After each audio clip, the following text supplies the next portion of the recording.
Что такое пост с точки зрения психологии? Но мне вспоминаются здесь слова одного из украинских митрополитов. Он когда-то сказал про то, что в пост главное не есть друг друга. И вот это очень такая психологически верная, мне кажется, и глубокая идея поста, да? Не есть друг друга, не есть себя. Но здесь чуть о другом тоже ракурсе поста хочу поговорить.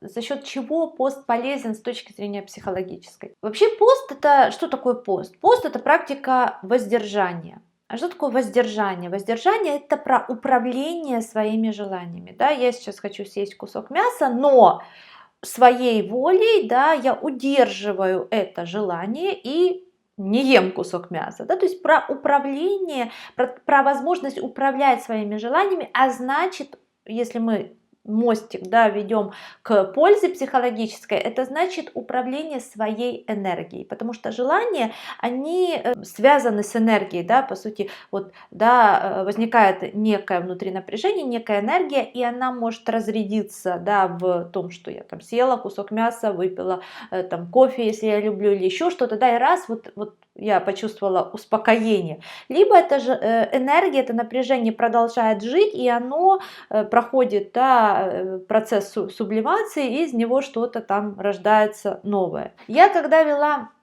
тренинги личностного роста, я часто давала такое задание, тоже практику, которая приносила иногда чудесные результаты нашим участникам. И эта практика, она заключалась в следующем, что нужно было отказаться от чего-то, что для человека является очень важным. Например, вот человек каждый день пьет кофе, там несколько раз в день, это очень какая-то важная для него история.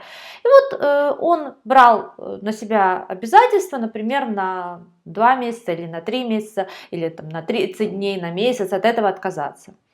Здесь не так важно количество дней и так далее. Важно некое обещание воздержания, ограничения себя, управления своим желанием. Как это работает внутри дальше? Смотрите, вот, например, у меня есть привычка заедать все сладким. Вот такая привязанность к сладкому. И у меня случается конфликт с коллегой по работе. Вместо того, чтобы пойти и как-то прояснить и найти выход из этого, я что делаю? Я прихожу домой и заедаю этот стресс.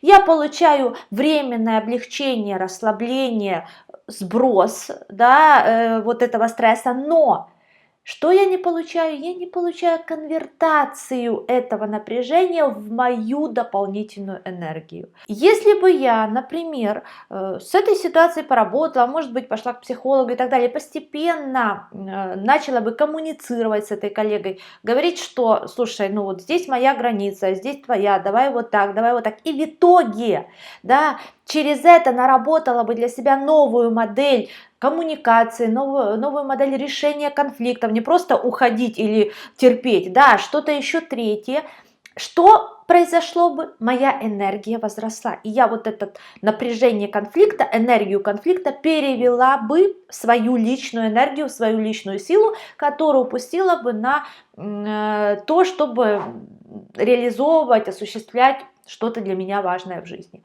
Вот такая механика работы ограничений, в том числе и если мы говорим про пост, ну там похоже, просто вот вектор направления энергии, которая высвободилась, да, как результат воздержания, она заранее, ну, то есть вектор, он определен церковью, да, это должно быть там духовное развитие и так далее. Вот, то есть, если вы делаете эту практику для себя самостоятельно, практику воздержания, вы сами тоже определяете вектор, куда пойдет энергия, которая высвободилась в процессе практик по воздержанию.